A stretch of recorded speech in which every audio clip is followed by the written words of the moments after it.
Hello everyone and welcome to Numerical Analysis lecture number 9. In the previous lecture we were talking about numerical integration, and we looked at two different ways that we did numerical integration. The first way, the rectangular method, essentially in that method we inscribed rectangles underneath the graph of f of x, rectangles that sat on the x-axis and whose tops intersected the graph of f of x. And we added up the areas of all of these rectangles, and that was our approximation to the integral. And that would have been fine if we could let the widths of the rectangles go towards 0 without bounds, so to speak. The problem is there's an optimal value for the width of a rectangle. And in this case, the width is delta x. There's an optimal value for delta x. And if we try to gain accuracy by making delta x any smaller than that optimal value, the accuracy that we gain by making delta x smaller is outweighed by the round-off error that occurs just because we're going to have to make so many computations. The smaller delta x is, the more rectangles we have, the more computations we have to make. And if we make delta x smaller than the optimal value, the accuracy that we gain is undone and outweighed by the round-off error that occurs because we have so many computations to make. So, working with an optimal value of delta x, we decided to change things around a little bit. And instead of inscribing rectangles underneath the graph of f of x, we decided that we'd inscribe trapezoids between the graph of f of x and the x-axis. And again, we have subintervals of width delta x. And we're still working with the restriction that there is an optimal value of delta x beyond which we dare not go. But here, with the trapezoidal method, we're getting a little bit more accuracy because this slanted line conforms a little bit better to the contour of the graphs than did the tops of the rectangles. So using trapezoids and adding up the areas of the trapezoids to approximate the Riemann sum, or rather adding up the trapezoids to approximate the definite integral, that we gain some accuracy. But we're still left with the problem that the top of the trapezoid is a line segment, and we're trying to make a line segment conform to the contour of a curve. And it's not going to happen any more than the top of a rectangle, which is a line segment, is going to conform to the contour of the curve. The trapezoidal method will improve our accuracy, but we still have the same problem caused by trying to make a line segment fit the contour of a curve. And that's where a lot of our error is going to come in. If we could continue to make delta x small without bound and have delta x, or simulate delta x approaching 0, this wouldn't be a problem. But if we let delta x be smaller than the optimal value, the accuracy that we gain by making delta x smaller will be outweighed by the error caused by the fact that we've increased the number of trapezoids so much that we've increased the number of computations to the point that the round-off error outweighs the accuracy that we get by making delta x smaller. So in this lecture, we're going to look at a slightly different strategy, and this is really ingenious, and it employs a fact from calculus that is probably not known by a lot of people unless they've studied numerical analysis. To the rescue, we have something called Simpson's method. And Simpson's method says this: you know what? If a portion of the graph of the function that we're trying to compute the definite integral of is concave down, then instead of trying to make a line segment conform to the contour of that graph, why don't we take the graph of a well-known function that also happens to be concave down and have the graph of that function, or try to make the graph of that function, whose graph is concave down, try to fit the contour of the graph of f of x. So here the black graph is f of x. The red graph, or the red curve, is part of the graph of a function whose graph we're trying to take and make it fit the contour of f of x.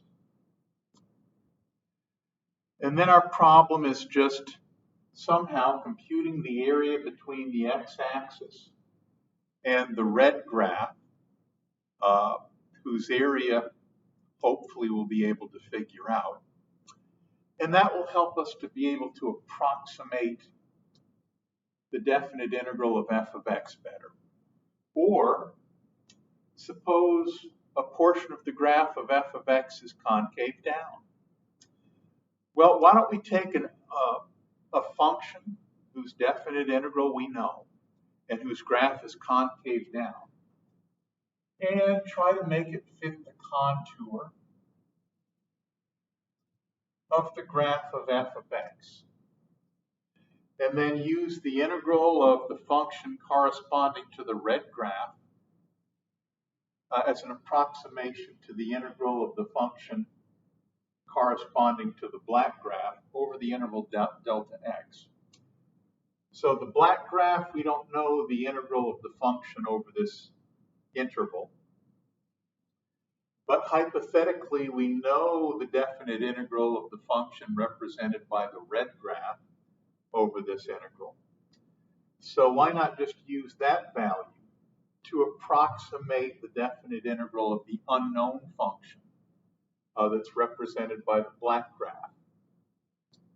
And we say, well, okay, but suppose that just over the course of one interval, delta x, the graph isn't constantly concave down, and it's not constantly concave up, but it's a little bit of both. And we say, well, why don't we just take a function whose concavity changes over this same interval, and we'll let the definite integral of that known function represented by the red graph approximate the definite integral represented by the black graph over this interval of delta x. And we'll do that over every interval of delta x, and we'll add up the integrals of the function represented by the red graph over the intervals of delta x, and that will be our approximation of the integral of the function whose definite integral we don't know. You know, there's only one problem. Well, no, maybe there are a lot of problems. We may be trying to integrate a function f of x, and we don't know over a particular interval, whether its graph is concave up, or whether it's concave down, or whether it's a little bit of both. So how are we going to choose a function whose definite integral that we know over the interval of length delta x? How are we going to choose which function whose definite integral we know to approximate the definite integral of the unknown function? If we don't know that much about f of x and what its graph looks like, how are we going to choose which functions we are going to use so that the known functions will conform to the contour of the graph of the integral that we don't know? And it turns out that we don't have to know with this thing called Simpson's method. Simpson's method doesn't require that we know what the graph of f of x looks like over the interval delta x. So the function could look like this. The graph of the function could look like this, or it could look like this. And we don't have to know. Simpson's method works without us having to know this. And here's the principle that Simpson's method is based on that allows us to do this. Here's the principle upon which Simpson's method is based. And it's this. If f of x is a polynomial of degree 3 or less, a polynomial of degree 3 or less, then the integral of, you know what, maybe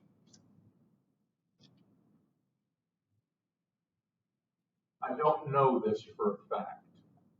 Polynomial of degree 3, I'll have to think about that. But if f of x is a monomial of degree 3 or less, then definitely the integral of f of x from x equal a to x equal a plus 2h is given by this formula. And this formula requires that we know the value of f at the left end point of an interval. It requires that we have to know the value of our function f at the right end point of an interval. And it requires that we have to know the value of the function f at the midpoint of the interval. If f of x is any monomial of degree 3 or less, then we can compute the integral of f of x over the interval from a,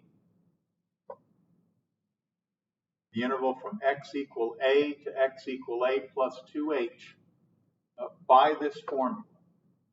And we get the definite integral strictly in terms of the value of f at the left end point, the value of f at the right end point, and the value of f at the midpoint.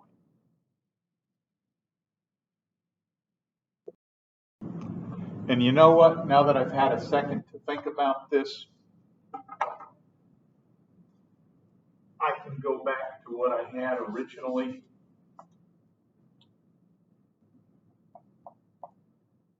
And say, yes, polynomial. It doesn't just have to be a monomial. But what about this? This is f of x equal k, where k is a constant. So technically, this is a polynomial of degree 0 And you mean to tell me that the integral of this formula from x equal a to x equal a plus 2h can be obtained by using this formula? And the answer is correct. Let's try and work this out just with the function f of x equals k. Let's just look at the definite integral of the function f of x equal k, where k is a constant. The antiderivative is kx, and we evaluate this antiderivative at the upper limit of the integral.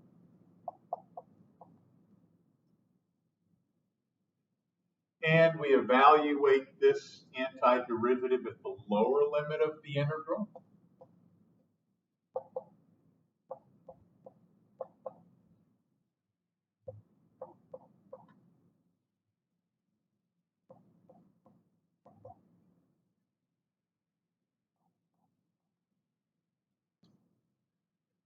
The definite integral of a constant function k over the interval from a to a plus 2h is 2k times h.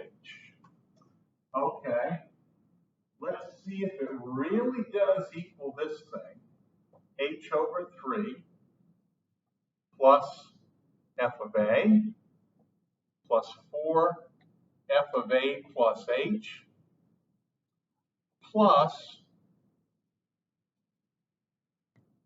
f of a plus 2h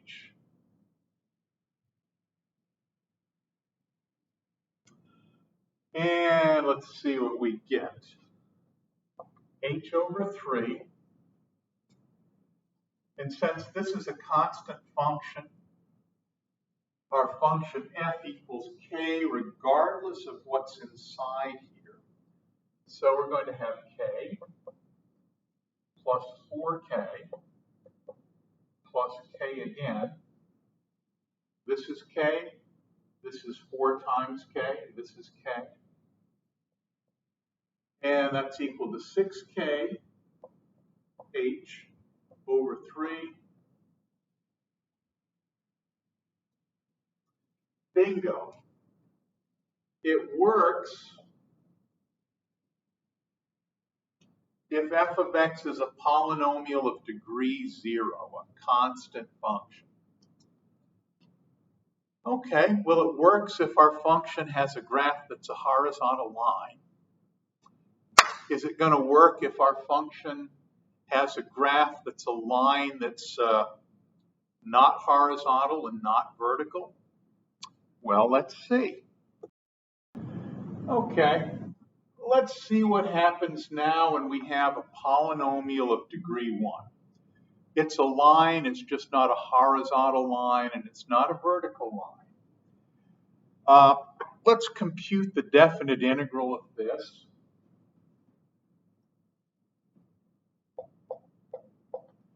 Over the interval from x equal a to x equal a plus 2h.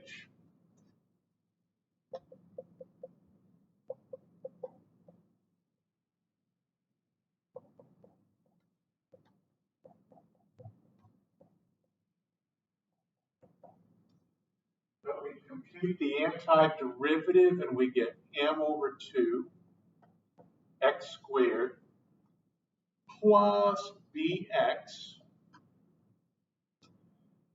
And we'll evaluate it at the upper limit. We'll evaluate it at the lower limit. And we'll see what happens. Evaluating at the upper limit, we have m over 2 a plus 2h squared plus b a plus 2h. Evaluating at the lower limit, we have, goodness gracious, what do we have? m over 2x squared evaluated at a, so that's m over 2a squared, plus bx evaluated at x equal a. And let me just make sure I like what I've written there.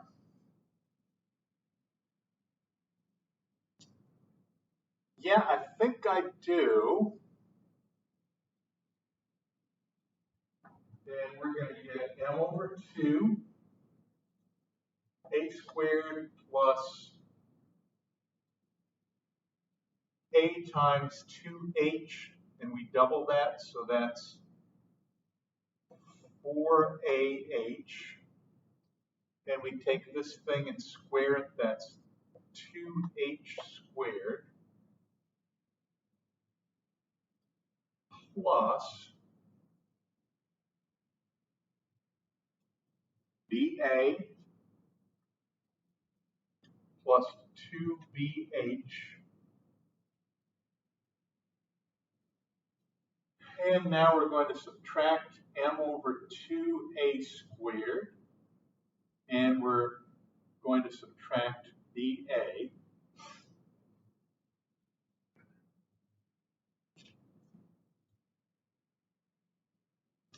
So let's see, plus ba and minus ba, they're gone. M over 2a squared minus m over 2a squared, they're gone.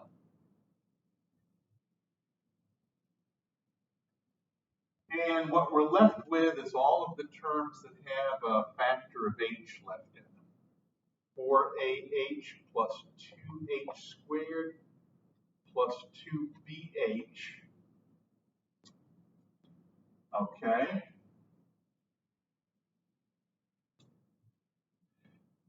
Now this is the definite integral. Let's use Simpson's method to do the same thing. And what we should get is h over 3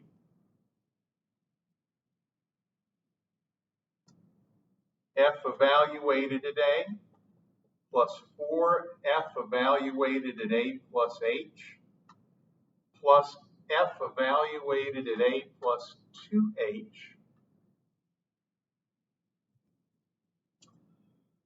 And goodness gracious, what does this turn out to be equal to? Equals h over 3. F is mx plus b. So this is ma plus b.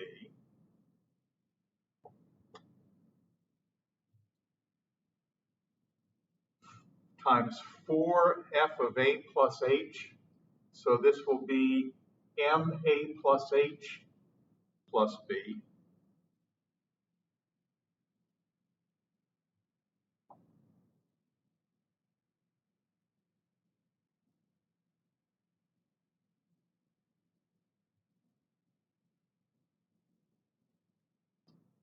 And I'm going to have to think about something for a second. Hold on, I got some brain fog.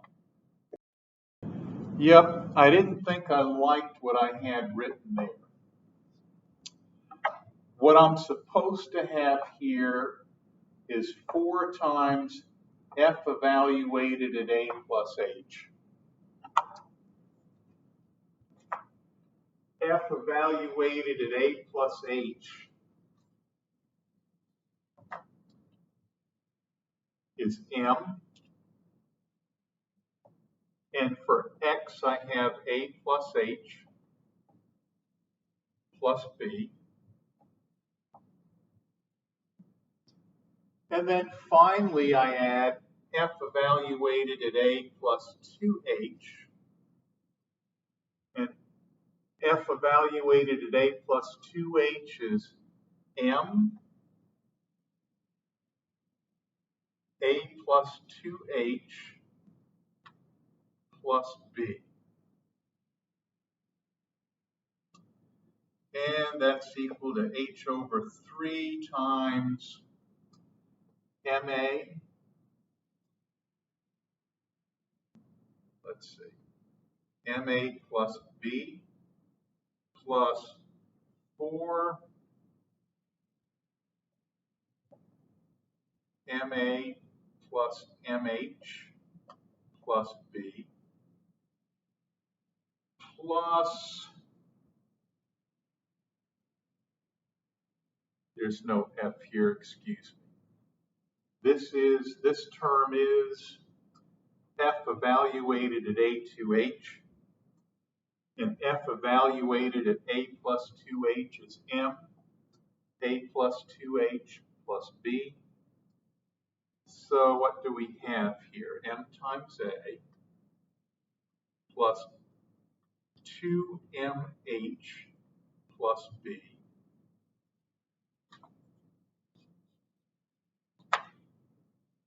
Two MH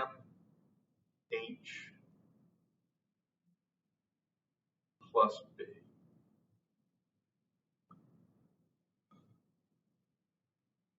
And let's see, that gives us H over 3. We have MA plus 4MA is 5MA plus MA is 6MA.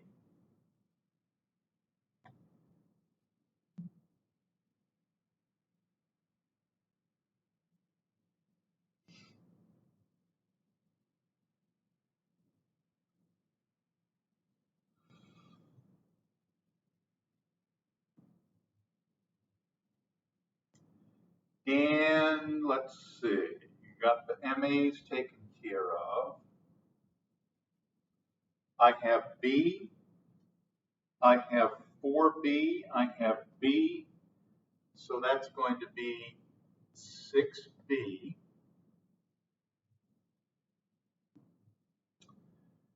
And let's see, I have 4MH and 2MH is 6MH.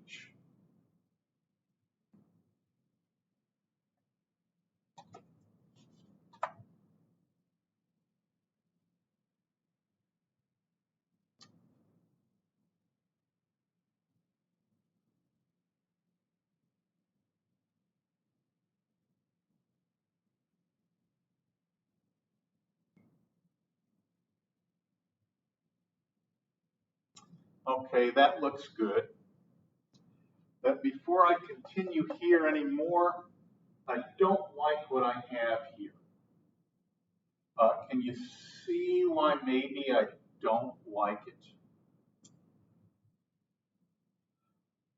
I should have M over 2 times 4AH.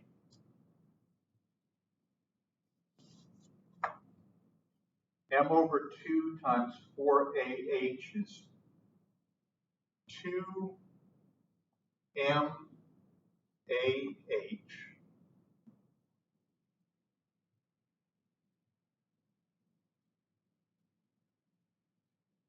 And M over 2 times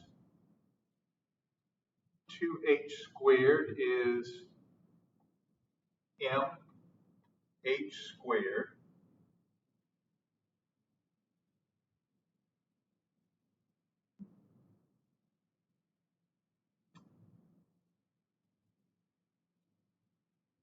Plus 2BH.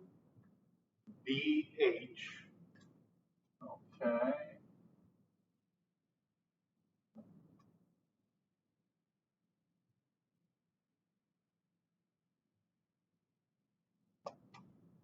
Okay, I think I like that.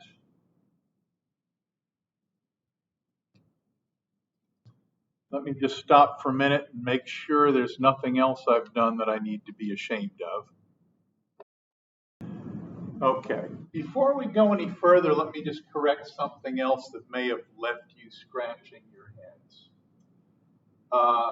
This term right here, when I square A plus 2H, I get A squared. I get A times 2H, which is 2AH, and I double that, 4AH. And then I take 2H and I square it.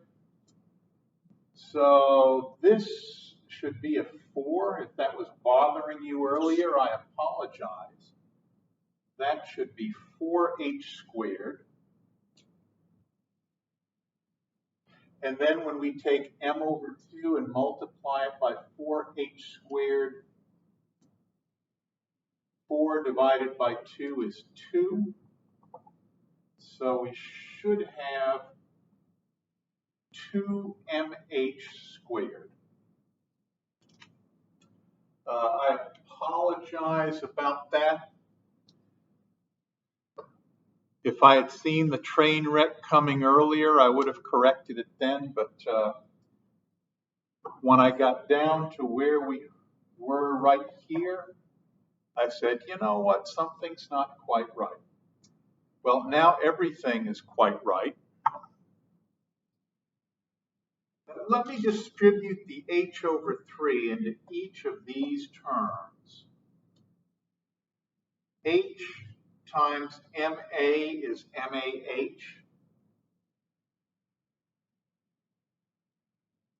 H times ma is mah. 6 divided by 3 is 2.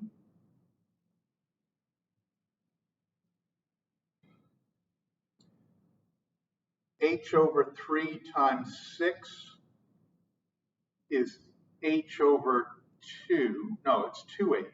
H over 3 times 6 is 2h. So 2h times mh is 2mh squared.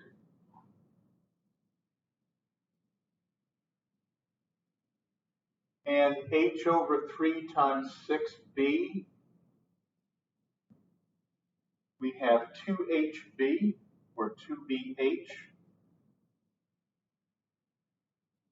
And son of a gun,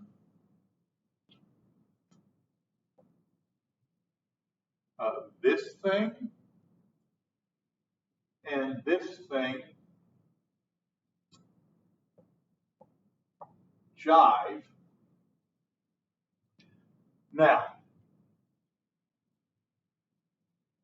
these two are equal, that's good, but we have to realize where each of them came from.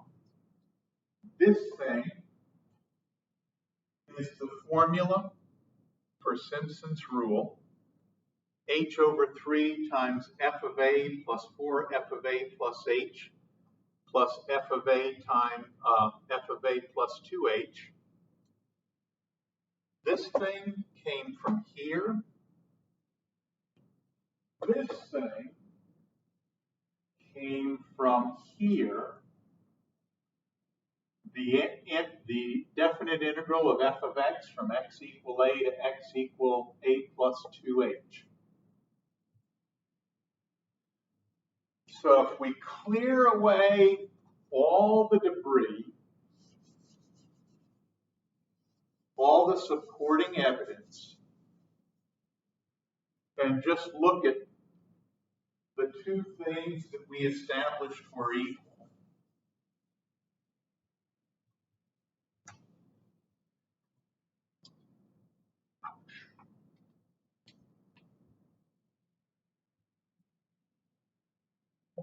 These are the two things that we just showed were equal.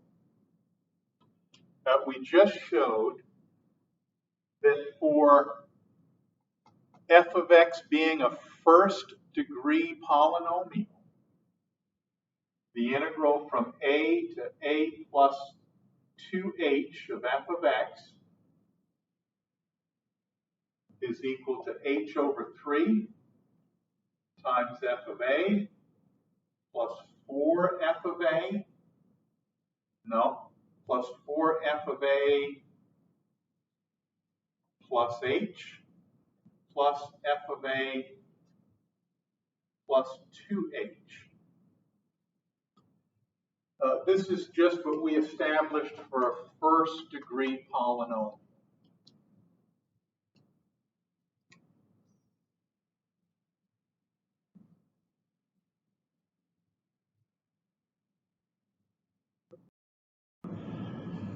I guess I must be a glutton for punishment, but I'm even going to show that this works for a second degree polynomial.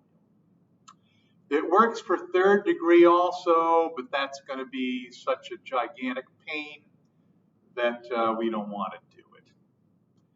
But I will go through the process of showing that the definite integral of a second degree polynomial from x equal a to x equal a plus 2h is going to be the same thing as this. Simpson's rule says that if f is a polynomial of degree 3 or less, the integral from x equal a to x equal a plus 2h is equal to this thing. And we're going to show this. Let's just grind this out. This is the formula for Simpson's rule. H over 3 times f evaluated at the first endpoint, the left endpoint, f evaluated at the right endpoint, and 4 times f evaluated at the midpoint. So let's see, f evaluated at little a, that's going to be a times little a squared, b times little a plus c. And I'm using capital A, B, C as the coefficients of this polynomial, just so that we don't mistake the coefficient of x squared with the left endpoint a. The left endpoint is little a. The coefficient of x squared in the polynomial is capital A. And this is f evaluated at a. Now let's take f evaluated at a plus h. A times a plus h squared, b times a plus h plus c. And we have 4 times that according to Simpson's rule. Now let's evaluate f at a plus 2h.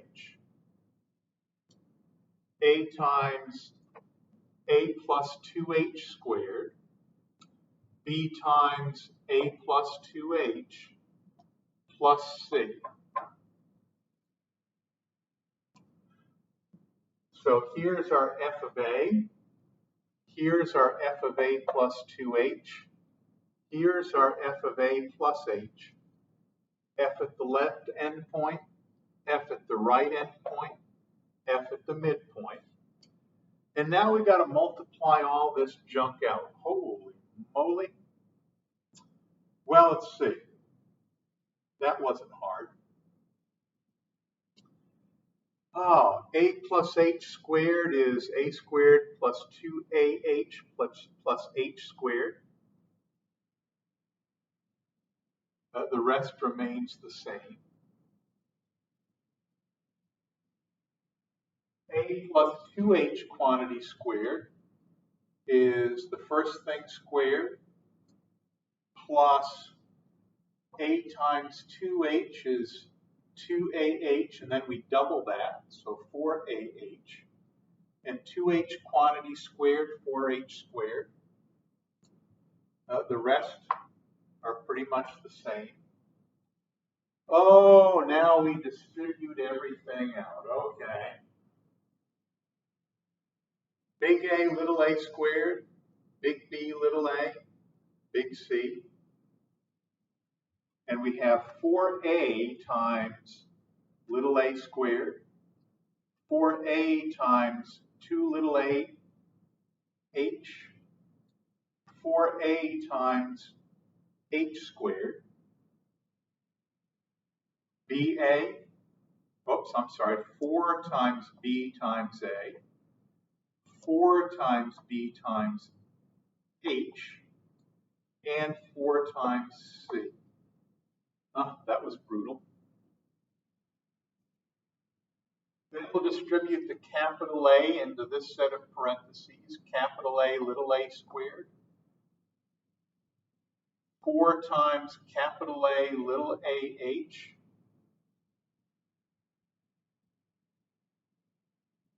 You know what? I think that should be 4 capital A, little ah, and 4 times capital A times H squared. Okay, caught myself there. 4 times A times little a times H. Yep, okay.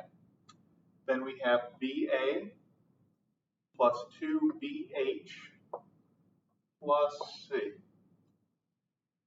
And holy moly, let's just see how all of this adds up. I have capital A little a squared, 4 capital A little a squared, and capital A little a squared, so 1 plus 4 plus 6, 6 capital A little a squared. Now let's do the BAs. BA and 4BA. And we got another one over here, BA, so that's 1, 4, plus 1 is 6 times BA. And I have C. I have 4C. And I have C again, so that's 1C plus 4C plus 1C is 6C. Looking good. Looking good. And now I have, what do I have left? 8 big A, little a, H. Do I have any others? Let's see. 8 big A, little a, H. And I have 4 big A, little a, H. And that's it. So 4 plus 8 is 12 big A, little a, H. And what do I have left? 4 capital A, H squared. And 4 capital A, H squared is 8 capital A, H squared. What do I have left? I don't have much. 4BH and 2BH is 6BH. Okay. And now all we have to do is take this colossal mess inside the brackets and distribute H over 3. So essentially we'll multiply each term by H and divide by 3. 6 divided by 3 is 2. Big A, little a squared times H. 6 divided by 3 is 2. B, A, H. 6 divided by 3 is 2. C times H. And 12 divided by 3 is 4. Big A, little a, H times H is H squared. And 8 divided by 3, can't simplify that, it's 8/3, times AH squared times H is H cubed. 6 divided by 3 is 2, times BH times H is BH squared.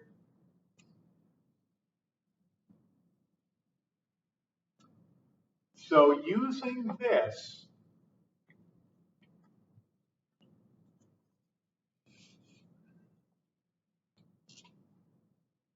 H over 3 f of A plus 4 A plus H plus f of A plus 2H is equal to this colossal mess down here. 2 big A, little a squared H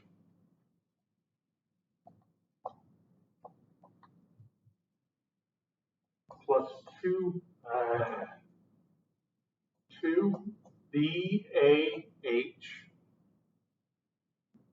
plus 2CH plus 4 little a h squared plus 8/3 big A h cubed plus 2b h squared. Now let's make sure that's what I really got. 2 big A little a squared h, 2 big A little a squared h, 2 BAH, 2 BAH, 2CH, 2CH, 4 little a h squared, no, left something out there.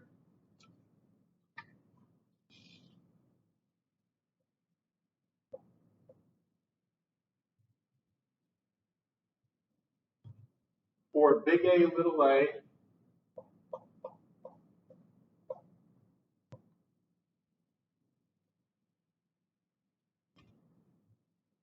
for big A little a h squared, for big A little a h squared, 8/3 a h cubed, 2bh squared, okay. Now I'm going to check that over just one more time to make sure I copied it correctly, and then we're going to do the definite integral. Okay, we cranked this thing out. And what we're going to do is we're going to show that this thing is equal to the definite integral of the second degree polynomial from little a to little a plus 2h. So first of all, we get our antiderivative. 1/2, whoops, son of a gun. Let's try 1/3 a x cubed, 1/2 b x squared plus cx. And we evaluate that from x equal a to x equal a plus 2h.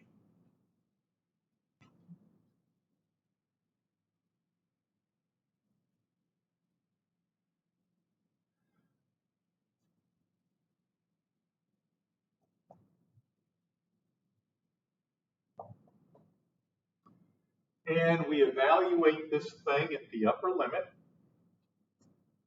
1/3 capital A, little a plus 2h quantity cubed plus 1/2 b, little a plus 2h quantity squared plus c, evaluated at a plus 2h. So we have it evaluated at the upper limit.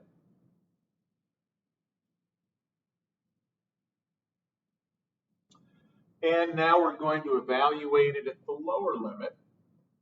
1/3 a little a cubed plus 1/2 b little a squared plus c little a.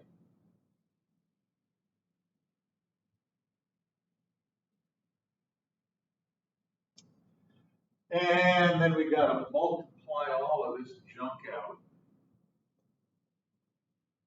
1/3 a times this mess. We have the first thing cubed.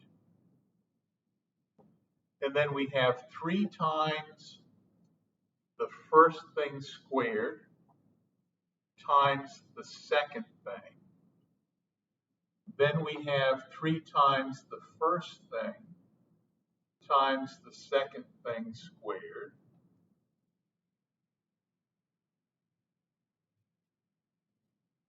And then finally we have the second thing cubed. I hope. Let me make sure that looks right. I think so. Let's move to this one, 1/2 b times the first thing squared plus 2 times the first times the second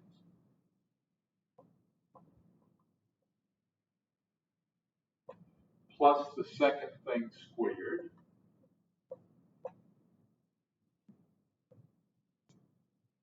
and we'll just keep, I'll distribute the c, what the heck, plus ca plus 2ch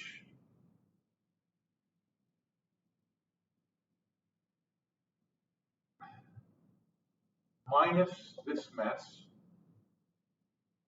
1/3 big A little a cubed plus 1/2 b little a squared plus ca.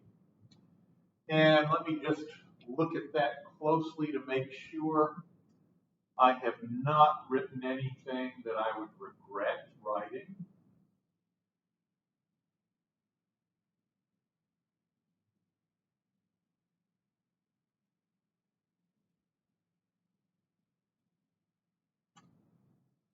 You know, oddly enough, I think I got it. There are, well, I'll take the low-hanging fruit. This thing is clearly going to wipe out this thing. I'll wait till I distribute some things before I wipe anything else out.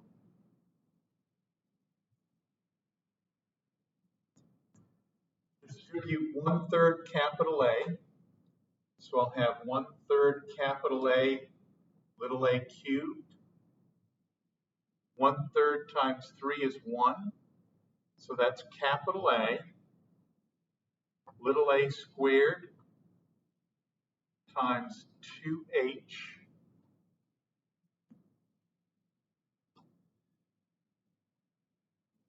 and I'll distribute 1/3 capital A to this term. 1/3 times 3 is 1. Big A, little a, 2h squared. And then I'll have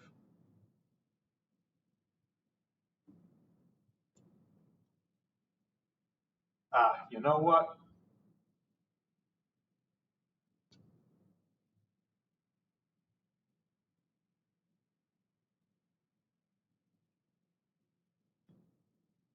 Oh.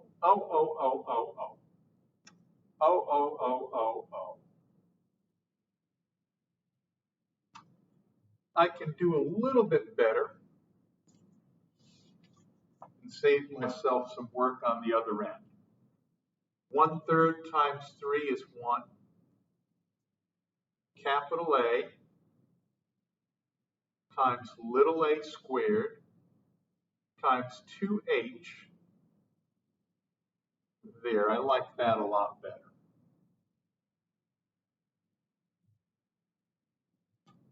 And this should be an a squared, shouldn't it? 1/3 times 3 is 1. Big A, little a squared, 2h, okay. 1/3 times 3 is 1. Big A, little a, big A, little a, big A, little a. 2h squared, 2h quantity squared is 4h squared. So I'll write it like that. And this mess is 8h cubed. 1/3 times 8 is 8/3. Capital A, h cubed. And I think I like what I have there. Just let me make sure. Let me just give it a quick once over.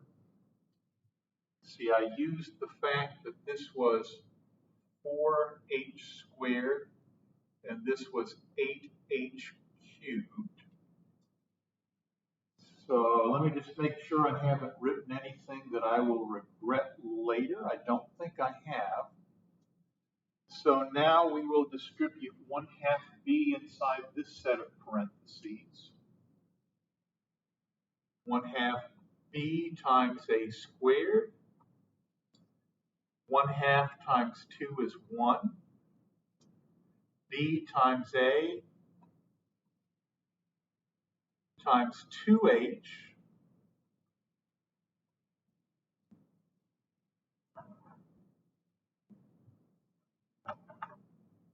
I like that.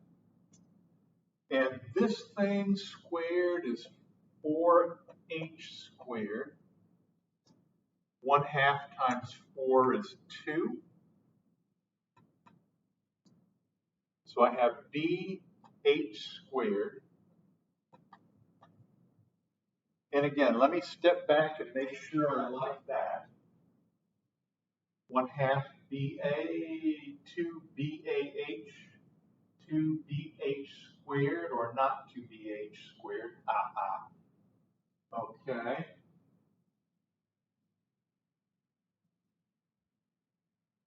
I have 2,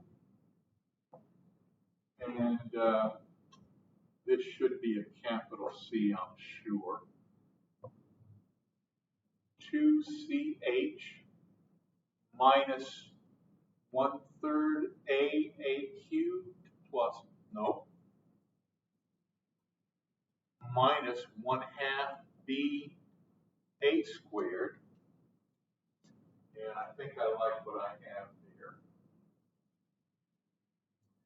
Okay, can I get rid of anything? I can. Negative 1/3 AH cubed, positive 1/3 AH cubed. Okay, and 1/2 BA squared minus 1/2 BA squared. Oh, it's looking good, looking good. And I wonder what we have left over.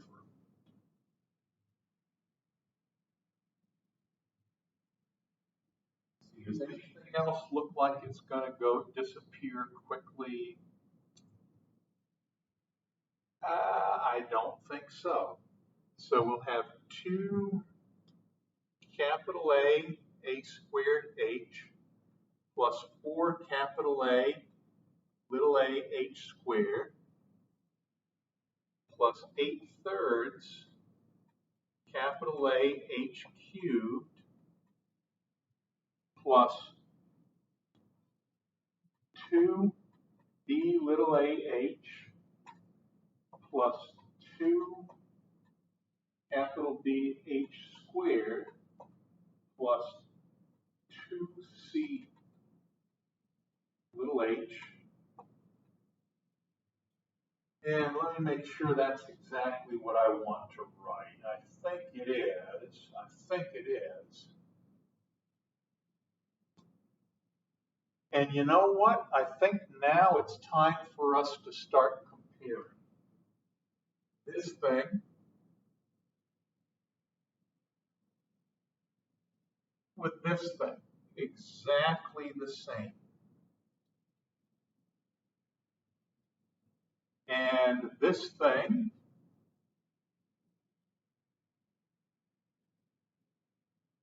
with this thing, exactly the same.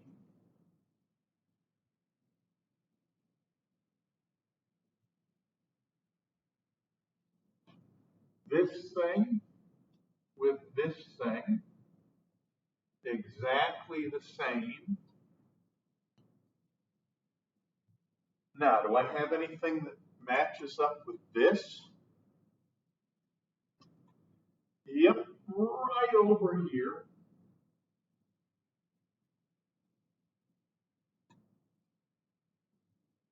And this guy here, matches up with this guy right here. Oh, this is looking so good. Now all we need is a 4 capital A little a h squared here. And we've got 4 capital A little a h squared here. Okay, that was the last thing that we had to match up. Well, what's the point? What we have down here is the definite integral from a to a plus 2a, a plus 2h, of capital AX squared plus bx plus c. That's what this is. This is also the same thing as this, which is Simpson's formula. H over 3 f of little a plus 4 little a plus h for f of little a plus h plus f of little a plus 2h. So what we've just shown is that this thing equals this thing. We've just shown that this thing and this thing are absolutely one and the same thing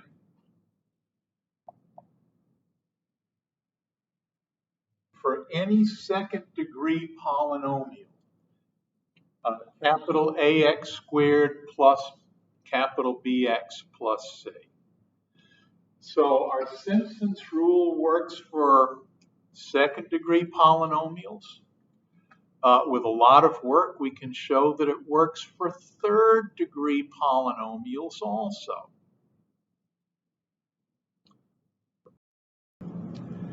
Well, here's what we've just shown. Take any second degree polynomial, ax squared plus bx plus c. The integral of f of x, that second degree polynomial, from x equal a to x equal a plus 2h, is equal to this mess. H over 3 times quantity f of a plus 4f evaluated at a plus h plus f evaluated at a plus 2h. These two things are the same. And as I said earlier, it's also true if f is a third degree polynomial. The definite integral of the polynomial from x equal a to x equal a plus 2h is given by this same formula. H over 3 times f at the left end, h over 3 times quantity, f evaluated at the left end point, f evaluated at the right end point, plus 4 times f evaluated at the midpoint. So this formula holds for third degree polynomials too. Left end point plus 4 times the midpoint plus the right end point. A rather amazing result, and maybe something we wouldn't really expect to be true, but it is true. And so we use it. And now we're going to talk about exactly how it is that we use it. So here's Simpson's method for approximating the definite integral from a to b of f of x dx, where f of x is continuous and a is less than b. First thing we do is we partition the interval from a to b into 2 n subintervals. So that means we're going to have an even number of subintervals. The subintervals are of equal length h, where h equals b minus a divided by 2n. The length of the entire interval divided by 2n. And next, for each interval, we'll define x of I. For I equals 0, 1, 2, so forth and so on up to 2n. we define x of I is equal to a plus I times h. So x of 1 will be a plus 1 times h. X of 2 will be a plus 2 times h. X of 3 will be a plus 3 times h. X of I will be a plus I times h. B will be x of 2n, which will be a plus 2n times h. So what is it that we're really saying here then? X of I is the right endpoint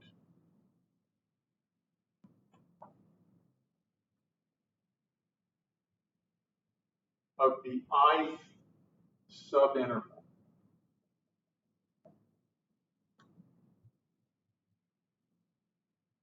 Now let me clear some of this out. Next step, group adjacent intervals into pairs as follows. The first pair of intervals is the first subinterval and the second subinterval. The second pair of subintervals is the third subinterval and the fourth subinterval. The nth pair of subintervals is the 2n minus first subinterval and the 2nth subinterval. And maybe I should look at the ith pair also. I just thought of that. Okay, this is what the ith pair of subintervals will look like. X of 2i minus 2 to x of 2i minus 1, and x of 2i minus 1 to x of 2i. So here's the first pair, so I is 1. I is 1, so 2i is 2 minus 2 is 0. I is 1, so 2i, which is 2 minus 1 is 1. And I is 1, so 2i is 2, x of 2. It works. This is what our ith pair looks like. So we group adjacent intervals into pairs this way. I wonder why. We'll find out. Our next step, for I equal 1, 2, 3, all the way up to n, approximate the definite integral of f of x over the ith pair of subintervals. So we're going to approximate the definite integral of f of x over this pair of subintervals by computing the definite integral of p of x over this pair of subintervals. And notice that the left endpoint of this subinterval, x of 2i minus 2, the right endpoint of this subinterval, x of 2i. So we're computing the definite integral of a polynomial, p of x, over this pair of intervals as an approximation to the definite integral of f of x over these same two subintervals. Now, what is p of x? P of x is a polynomial of degree 3 or less. And we like polynomials of degree 3 or less because we can use Simpson's rule to integrate them rather than actually computing the definite integral. P of x is a polynomial of 3 or less that has the property that p evaluated at x of 2i minus 2 equals f evaluated at x of 2i minus 2. And p evaluated at x of 2i minus 1 equals f evaluated at x of 2i minus 1. And p evaluated at x of 2i equals f evaluated at x of 2i. In other words, P is a polynomial that has the property that at these three values of x, the value of P of x and the value of f of x are exactly the same. So P of x is a polynomial whose values agree with f of x when x equals x of 2i minus 2 and when x equals x of 2i minus 1 and when x equals x of 2i. And so to compute the definite integral of f of x over these two intervals, which is what this thing is, the integral of f of x from x of 2i minus 2 to x of 2i. So this is the integral, the definite integral of f of x over these two subintervals. We're going to approximate the integral of f of x by computing the integral of p of x dx over the same two intervals. And we're going to use Simpson's formula to do that. Now, why is this going to be a good approximation? Well, notice something. Since p, the polynomial, and f, the function, agree at the point x of 2i minus 2, and they have the same value at x of 2i minus 1, and they have the same value at x of 2i. See, what is this? That's really f evaluated at x of 2i minus 2. And this is really f evaluated at x of 2i minus 1. And that's really f evaluated at x of 2i. So over each pair of subintervals, we're using this integral that we compute using Simpson's method to approximate the integral of f of x over the same interval. And before we go any further, let's look at a picture of what we're actually doing here. Here's what the graph of f of x looks like over the pair of intervals from x of 2i minus 2 to x of 2i. And we're approximating the definite integral of f of x over this pair of intervals. And the way that we're doing it is we're taking a polynomial whose graph is going to conform very closely to the graph of f of x. F of x is in black, and our polynomial p is going to be, in this case, a third-degree polynomial that conforms very closely to the contour of the graph of f of x. Since p of x, the polynomial, is, in this case, obviously, a polynomial of degree 3, its graph can conform much more closely to the graph of f of x than any line segment could. And what is the definite integral of this polynomial p of x? What is this polynomial p of x? You know, all I know about it is that it agrees with f of x at these 3 points. Well, you know what? That's all we have to know. We don't have to know exactly how the polynomial p of x is defined in order to compute the definite integral of the polynomial p of x. Because over this pair of intervals, the polynomial, I'm sorry, the definite integral of the polynomial of p of x is completely determined by its values at this point, and at this point, and at this point. We don't have to know how the polynomial p of x is defined. We just have to know the y values at this point, and this point. The antiderivative of p of x over this pair of intervals is just equal to h over 3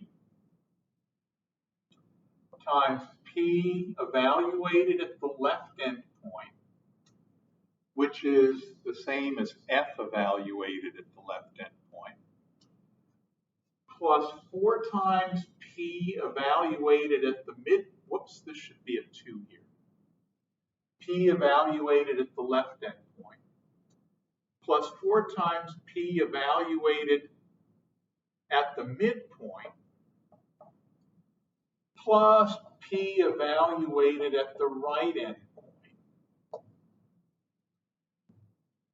Now, do we know how the polynomial p is defined? Nope. And we don't have to know how it's defined in order to compute its definite integral.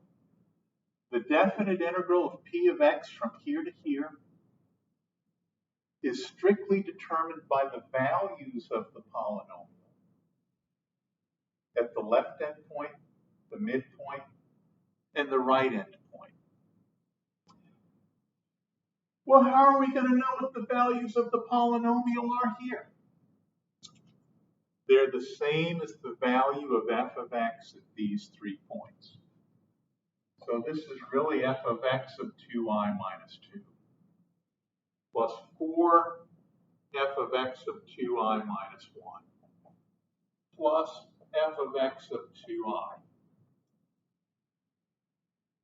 We're just using a polynomial that contains these 3 pairs of points. And there is a third degree polynomial that contains them. Do we need to know what the polynomial is? No. We don't need to know what the definition of the polynomial is to compute the definite integral. But we can do it just using this formula. And this formula doesn't need to know the definition of the polynomial. It just needs to know the value of p at the left end point, the value of p at the center point, and the value of p at the right end point. So what we did over this ith subinterval, or this ith pair of subintervals, we're going to do over every single pair of subintervals. We're going to add up these things and use that sum as the approximation for the integral of f of x over the interval from a to b. So now let's look at the big picture again. The definite integral of f of x from a to b, a is x of 0, b is x of 2n. So the definite integral of f of x from a to b is the same as the definite integral from x of 0 to x of 2n. And this thing, this is the integral of f of x over first pair of subintervals.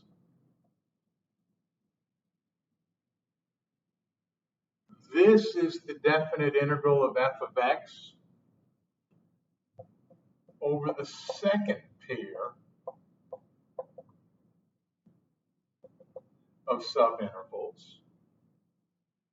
This is the definite integral of f of x over the ith pair of subintervals. And this is the definite integral of f of x over the nth pair.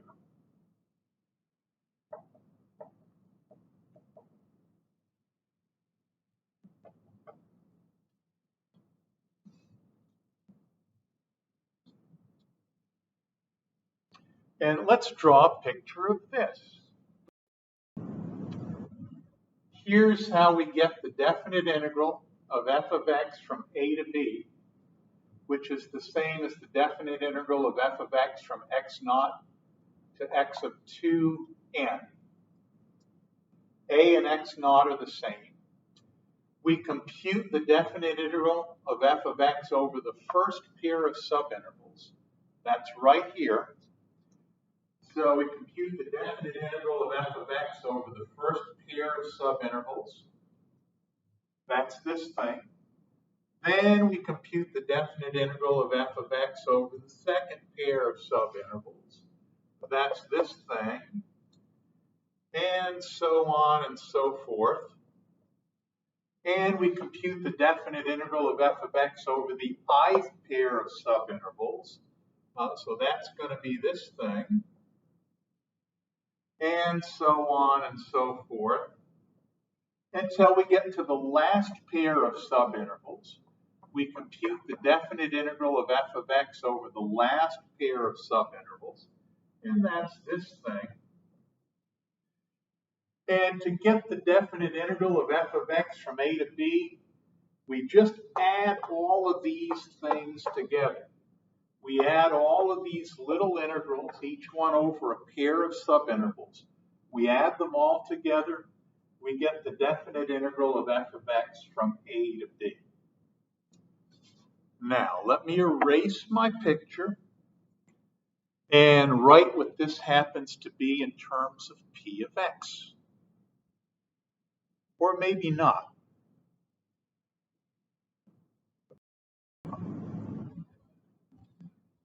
So we chop this definite integral up into integrals over pairs of subintervals.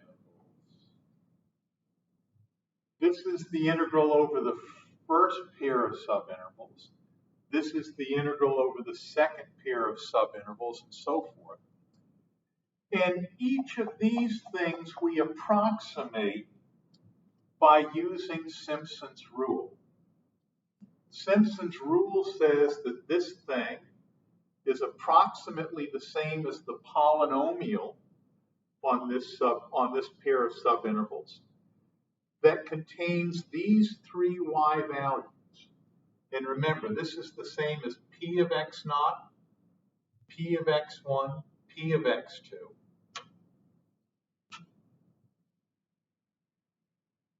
So this is the approximation of our function over the first pair of subintervals. This is actually the integral of a polynomial of degree 3 or less that contains these three y values at the left endpoint, the midpoint, and the right endpoint of the pair of subintervals. This is going to be the approximation of the integral of f of x over the second pair of subintervals using Simpson's rule. And remember, f of x of 2, that's the same as p of x of 2. So we're really computing the definite integral of the polynomial over this second pair of subintervals. And we do the same thing for each successive pair of subintervals. This is the approximation of the integral of f of x over the ith pair of subintervals. And f of x of 2i minus 2, this is the same as the polynomial evaluated at x of 2i minus 2, and so on and so forth. So what this thing really is the definite integral of the polynomial of degree 3 or less over this pair of subintervals, whose graph very closely clings to the contour of the graph of this function. And then finally, over the nth pair of subintervals, we do the same thing. Now, let's write down this thing in summation form. I equals 1 to n of h over 3 f of x of 2I minus 2 plus 4 f of x of 2I minus 1 plus f of x of 2I. Let's see, when I is 1, 2I is 2, so this is x of 0, perfect. When I is 1, this is x of 2 minus 1 is x of 1, perfect. When I is 1, this is x of 2, perfect. When I is n, this is 2n minus 2, perfect. When I is n, this is 2n minus 1, perfect. But this is not perfect. This should be 2n here, forgive me. When I equals n, this is f of x of 2n, perfect.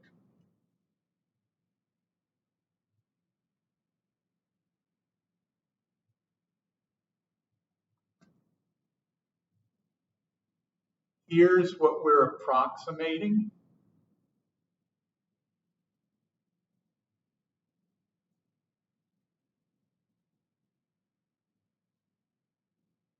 Here's what we use to approximate. And I will erase all of the supporting evidence here and just rewrite that formula in just a second. So here's what that turns out to be. The definite integral from a to b of f of x, where x of naught equals a and x of 2n equals b, is the integral from x of naught to x of 2n of f of x. And that's the same as this sum from 1 to n of h over 3 f of x of 2I minus 2 plus 4 f of x of 2I minus 1 plus f of x of 2I. And just to cut down on the number of operations, we're going to do this.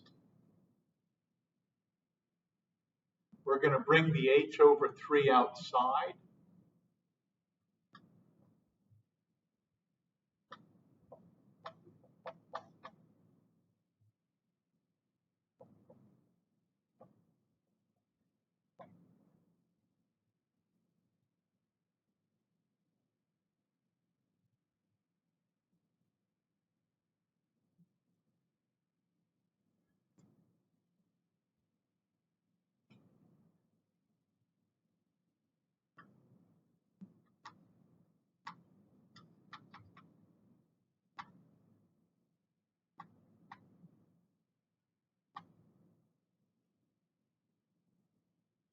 Here we used h instead of delta x, but we'll just use the optimal value of h and crank this thing out.